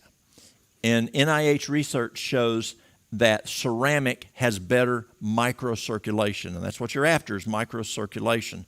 So the ceramic works better than the LED. And burdock root. Burdock is a plant. Do you have it in Honduras? Burdock? Burdock, does it grow here? It's we use it for cancer. It's a blood purifier. It builds the immune system. It's also good for killing cancer cells. But burdock's just a great root. Pardon? Okay. You had a question back here again. Yes. What are your thoughts on comfrey as a bone? It's also called bone knit is another name for it. Comfrey is an excellent herb. You can take and make a poultice with the comfrey. You can make a salve. I sell her salve.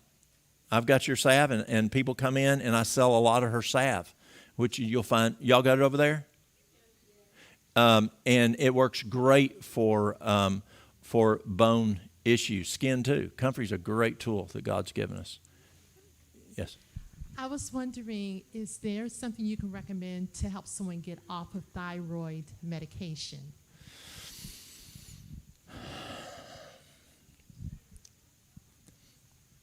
Let me paraphrase something.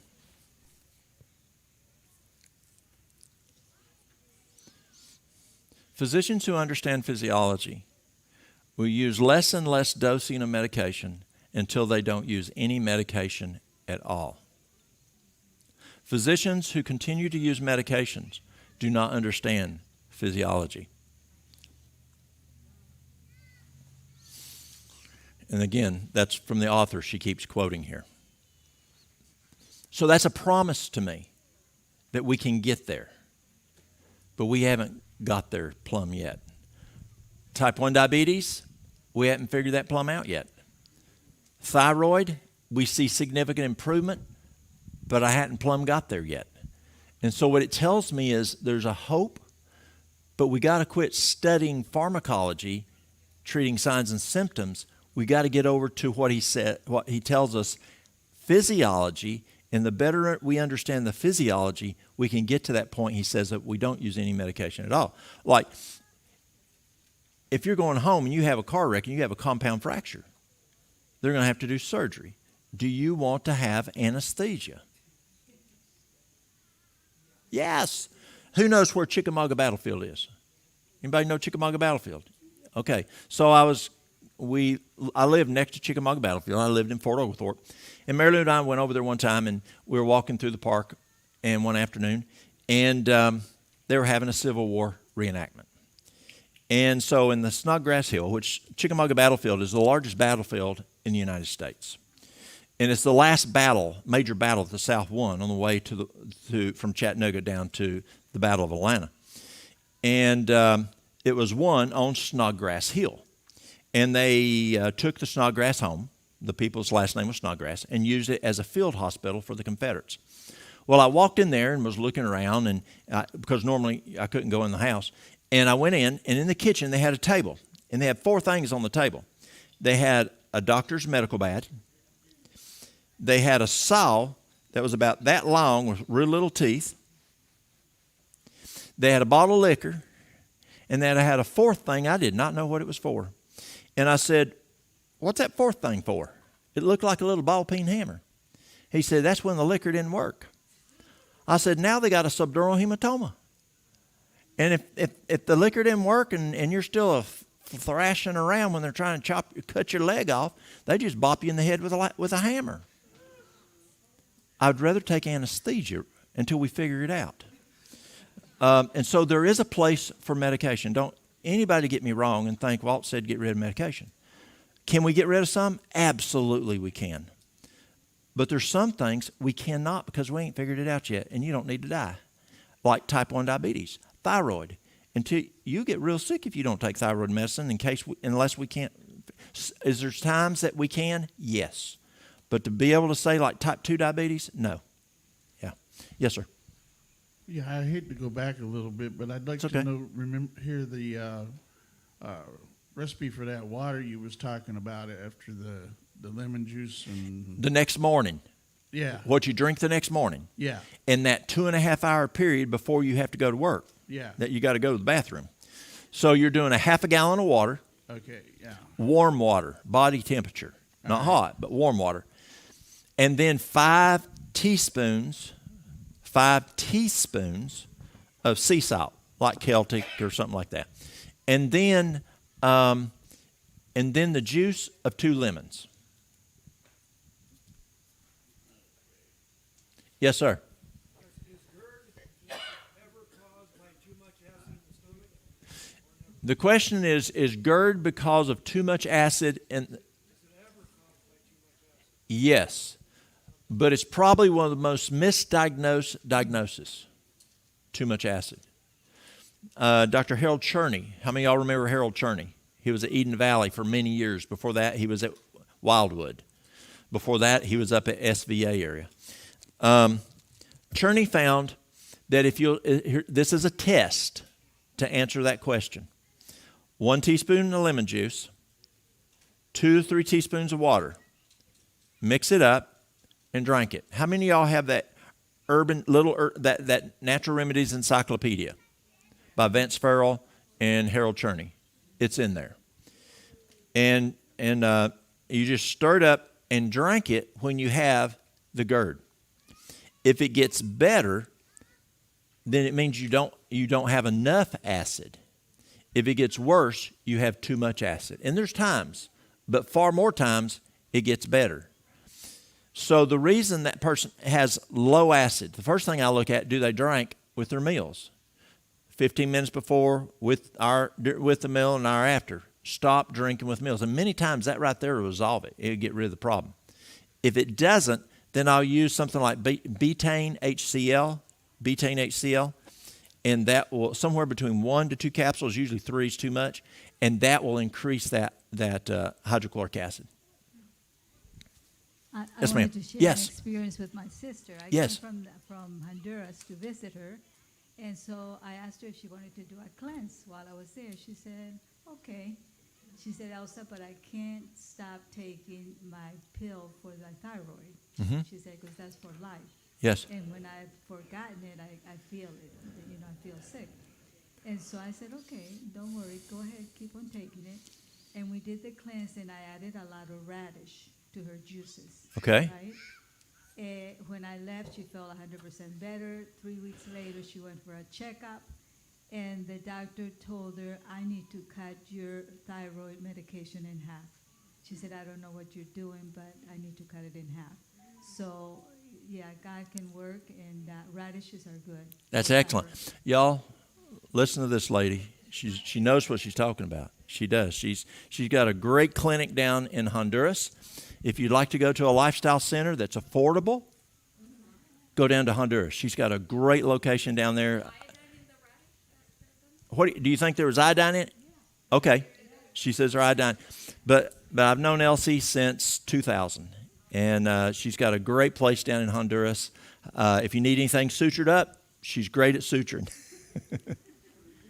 Machetes, whack opens. Any other questions? Yes, ma'am. Could you repeat what you said about the light therapy, the far infrared light, how many minutes and how many times? Yes. The question was Go ahead, about yes. the far infrared light therapy, the duration of treatment, and how frequent. Yes. I'm trying to be obedient here. I've got 21 minutes. It depends on what you're doing. But textbook, NIH, and you can go to NIH and read a lot on far infrared. They have some great articles, studies on far infrared that you'll learn a lot from. But it seems two things seem to be pretty consistent. One is if it's a light, 11 inches off the skin, and for 20 minutes seems to be pretty consistent. But there are times that I will, as I mentioned, overnight, I'll use it all night long. Mary Lou one morning woke up about 3 in the morning, just a crying, and it appeared to be a kidney stone. And she says, let me just wait a little while. And finally she says, I have to go to work. I said, you can't go to work like that. She goes, no, I need the light for pain. So I had to literally carry her from upstairs, down the stairs, to the car. We live up on a mountain. Down the hill to the car, and put her in, probably was the truck, and then carry her on to work, pick her up out of the truck, carry her inside, set her down, and then I have a wheelchair at the office so we could wheel her back and forth to the bathroom all day. But we got to work about 5 o'clock. We put the light on her. She kept it on her all day until 11 o'clock that night just to deal with the pain. Now we hit it hard with hydrangea root and with gravel root and something called stone free. It busted up the kidney stone. The next day she was doing much better. The next day she was plumb fine, wide open again. But it does help with it. But you can use it longer than. The sauna, they also say 20 minutes. But you can go far more than that. The only thing that I find you really want to be careful with is the heart. Far infrared is phenomenal for heart failure because it increases perfusion. Again, it changes the water molecule in the blood in the blood to where you have better perfusion. And when you have a patient in heart failure and you have low perfusion, let's say an ejection fraction of 5, 10, 15, 20, one, the heart itself is not getting adequate perfusion, but then systemically the rest of the body's not getting adequate perfusion. So what I'll do is one is put magnesium oil on the heart. That's really good for the heart. And I use hawthorn and all kinds of other stuff. But light therapy specific, I'll put the light on the heart and you just don't want the heart to get too hot. So it will penetrate, NIH says, 1.5 inches. Most of the literature, I say NIH because I'm talking about all the literature that they've posted, say far infrared will penetrate 1.5 inches into the body. Some claim to 2.5, but the research I read is 1.5 inches. So it will penetrate into the heart. You don't want the heart to get too hot when you're in heart failure. Then I'll put them into the sauna, and that then gives me perfusion for the whole body. I'm increasing perfusion now. So when I mentioned yesterday about Mary Lou going to heart failure due to adriamycin, a chemotherapy drug that she'd taken 44 years before. And so what she would do is be in the sauna, and she'd zip out just to let some heat out. If she started getting warm, zip back up, and she would stay in there for hours and feel so much better because her perfusion was better going on in the body. And you feel better when you have better perfusion. Now, here's the cool thing, fever treatments. So fever treatments, we think of using what? Pardon? Water. Yeah. Is it the water that's is it the water that is increasing the white count? No, it's the heat, it's the temperature. I went to a place down in Mexico, and this guy, he'd worked for Gershon Clinic, and you go to his hospital and pay big bucks, and he would put you in ICU. He would give you a drug, and it will make you have an oral temperature between 102 and 104. But many times that drug, he said, would cause it to go over 104. So he had to give you another drug that would bring you back down.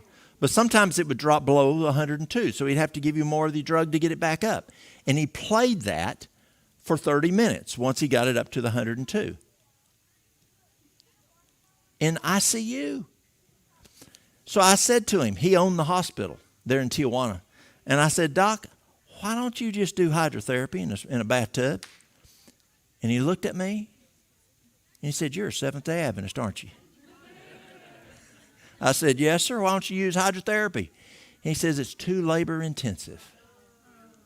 So we know that it's not just the water. A drug will do the same thing, but don't do that. That's not healthy. But I can do the same thing in the far infrared sauna. Now, what's the advantage of the far infrared sauna over the bathtub? There's some people who cannot get down in a bathtub. There's some people who can't get out of the bathtub. And so getting in the sauna is safer. I still like the bathtub. Now, if you do it in the sauna, it takes me about 30 minutes to get the oral temp up to 102. But once you get up around 100, put you an ice pack on their head. Even though the head is out of the sauna, in the sauna that I use, you don't want to do a fever treatment in an all-enclosed sauna because the head is involved. You want one where your head sticks out like one of those, saunas they use. Saunas. You remember back when we were kids and a fellow in the gym, he's smoking a cigar and he's sitting in a sauna. Remember that picture? But you want your head sticking out. And we'll put an ice pack on it. And then I can in 30 minutes I can get a sauna, a fever treatment. Now Loma Linda found that a fever treatment would raise the white count 7-fold. I did not believe that.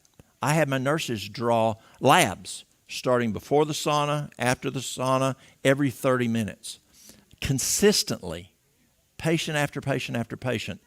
At 5 hours, they peaked at 7-fold. Exactly what Loma Linda said. They just didn't say how long it'd take.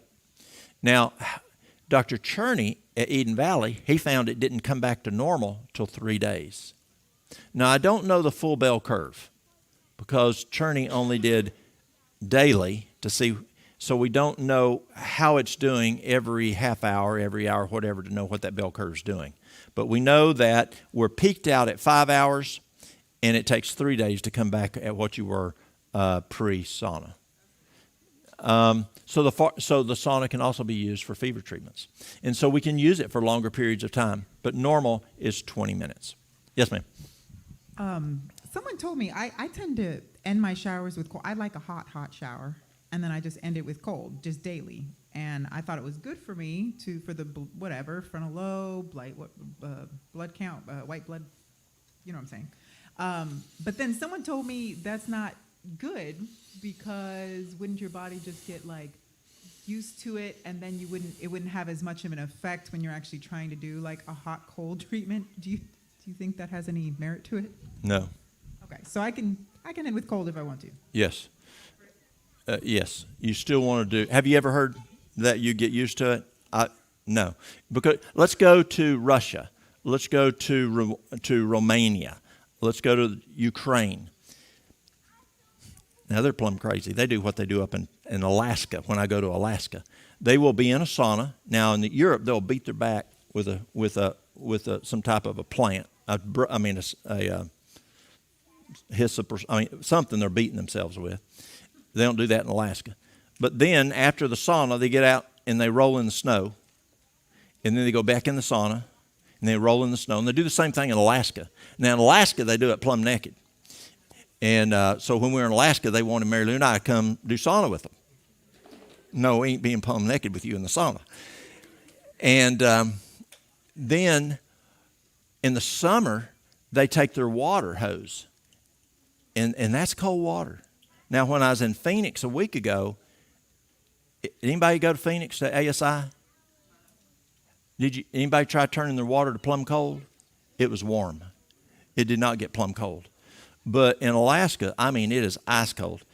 And then there's ice plunges that people do.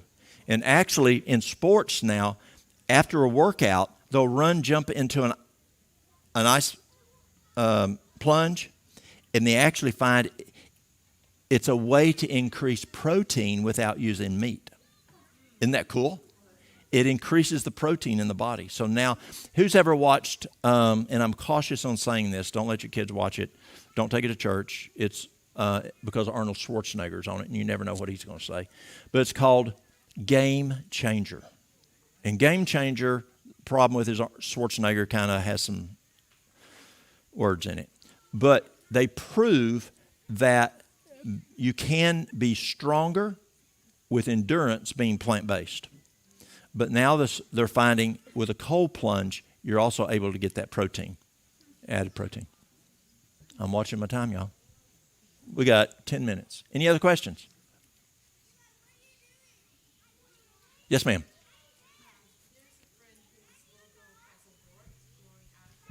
A wart growing out of her nose.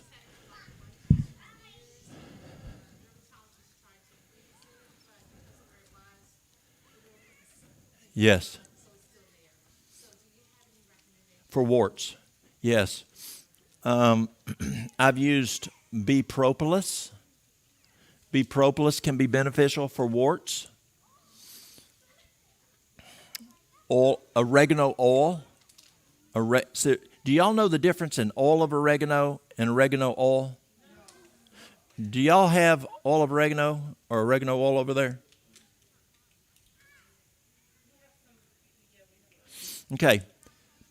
Oil of oregano is my 357 Magnum. Oil of oregano. I'll show it to you. Yes, big difference.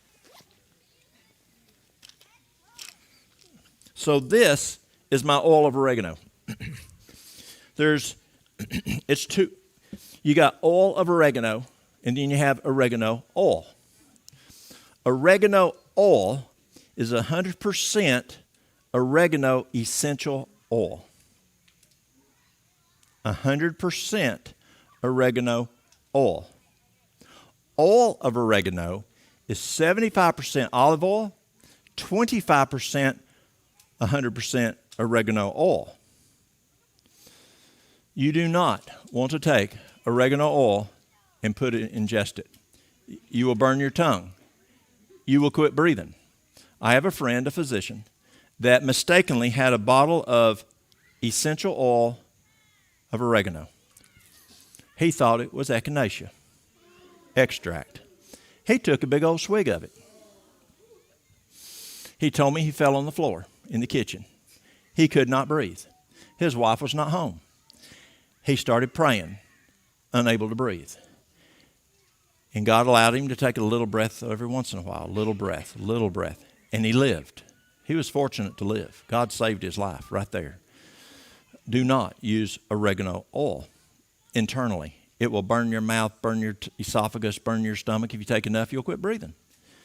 But oil of oregano, and I'll show you here. Here's what I do. Do not do what I do. Do not do this at home. I had a boy the other day. I say a boy. He's 30 years old. He's one of my firefighters. Big old muscle guy. Big old guy. And he comes in just all not feeling good, and he says, "Where's that 357 Magnum stuff you use?"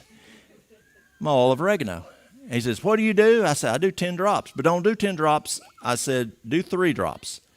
Well, he goes and he takes it, and he jumps up, runs over, grabs a bottle of water, starts drinking. He said, "You're more than a man than I am.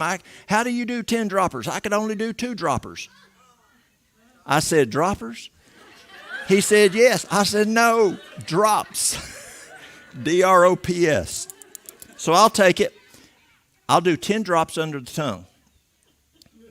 20 minutes later, I'll do another 10 drops under my tongue. And it'll plumb wipe it out. If you catch it in the incipient stage. Now, what's the incipient stage?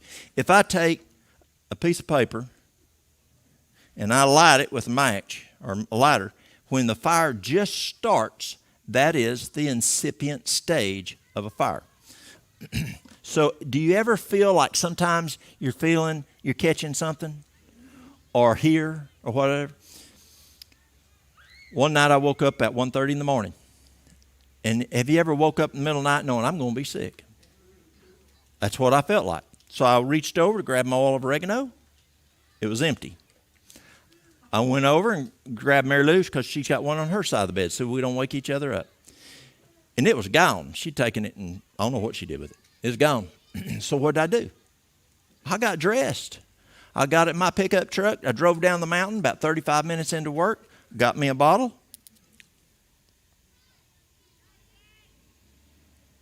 Put me 10 drops under my tongue. Got me 2 bottles. Got that one. And then when I got home, I took me some more, went to bed. I was not sick that next morning. Yes, sir. Oh, excellent. Absolutely. Sore throat, tonsil issues, it's amazing. We're jumping off, but we'll come back. No, the oregano oil. So oregano oil, the 100% one, can you put it a few drops in water and drink it? Because we have done that. That's bad? You can, but oil and water don't mix too good. Oil and oil makes a whole lot better to dilute it, and then you put it in the water. Or, as I do, just plumb straight. So you can also take the 100% stuff and dilute it yourself with 75%. Exactly. You can make your own oil of oregano. See, I've just done the water. That makes more sense. Absolutely. So if you have just oregano oil, it's cheaper to do it that way. And then just mix it 75-25, and you can make your own. I'm sorry, I came in late. So I bought oregano oil from the herb store there, but should it say oil of oregano? It just had oregano on it. So which did she get? It's essential. Okay, it's essential oil. So that one, do not by itself stick it in your mouth. Okay. You can mix it like she said. But let's go back to the original question. Warts. You can put that on the wart, the 100%. It's stronger. Also, I'll like lip cancer or skin cancer. I'll use Padiarco. Padiarco is phenomenal for skin cancer.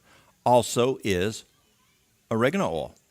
But if it's too hot, then you can just do the oregano, oil of oregano, oil of oregano, and it's not as hot. So it's mixed. So there's something in essential oil called neat. Y'all know what neat means. That means only the oil. If you mix it with a carrier oil, then you mixed it. So oregano oil is neat.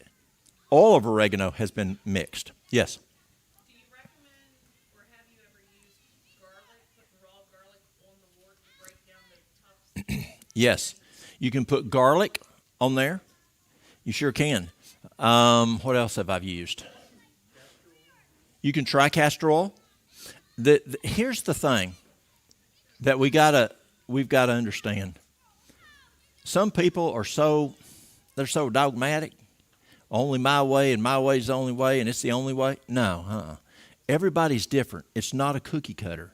And what might work for you might not work for her. And you just have to keep trying what works. And so you got to try different things. We've got a mic coming.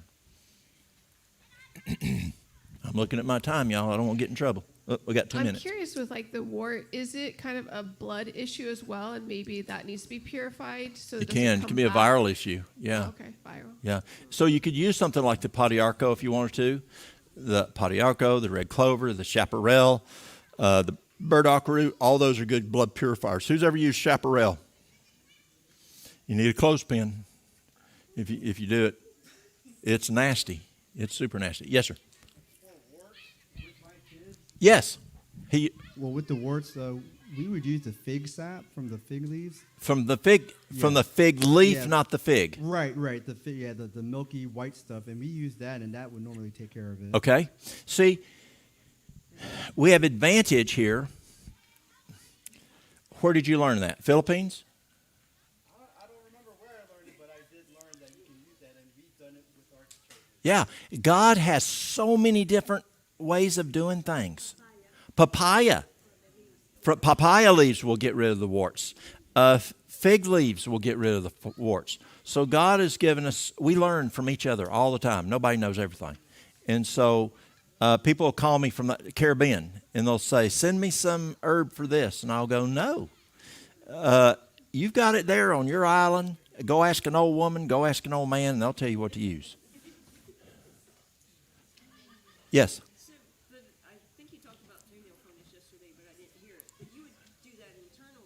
For toenail fungus? So for toenail fungus, here's the biggest problem with toenail fungus. It takes a while. It can take 6 to 12 months. So I'll use the number one on toenail fungus, and I first heard it from Dr. Cherney, but then when I went back to school and took a bunch of nutrition classes, I learned it in nutrition, and that is lactobacillus. Is if you don't have enough lactobacillus in the colon, it makes you more prone to warts. And so it makes you more prone to toenail fungus. And so taking a probiotic that has a good amount of lactobacillus is the first thing you want to do. The other is I'll put, say, some oregano oil, neat, on the nail in the morning, and then I'll put like tea tree oil in the evening. Some people have found that eucalyptus can also be beneficial. So you just have to see what works for your nail. Also, the other key on nail fungus is keep those nails cut. Keep it cut back, because you want to get rid of it once you can. Well, y'all, it's 12 o'clock. They told me to stop at 12 o'clock. So we'll come back tomorrow. Thank you for your questions. We weren't able to use the computer today. We'll use that tomorrow. But let's have prayer. Our dear Heavenly Father, Lord, we thank you so much for giving us these natural remedies that we can use, that we can have strong, healthy bodies, that our brains can work well, that we can discern your word. That's what we're mostly concerned about. And yes, we have a responsibility of being a caretaker of the body, which is yours. It's the temple. So give us that desire to learn what to do.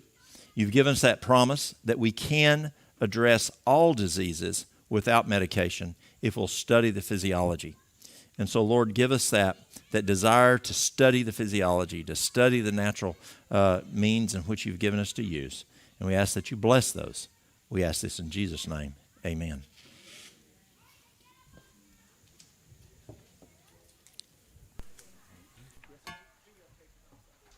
Thank you for being here today and at the meeting. And for those of you that may not have been here yesterday, we'll basically have the same scheduled meetings today as yesterday. We have lunch at 1 o'clock, and then the next meeting will be at 4. So we'll see you then.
during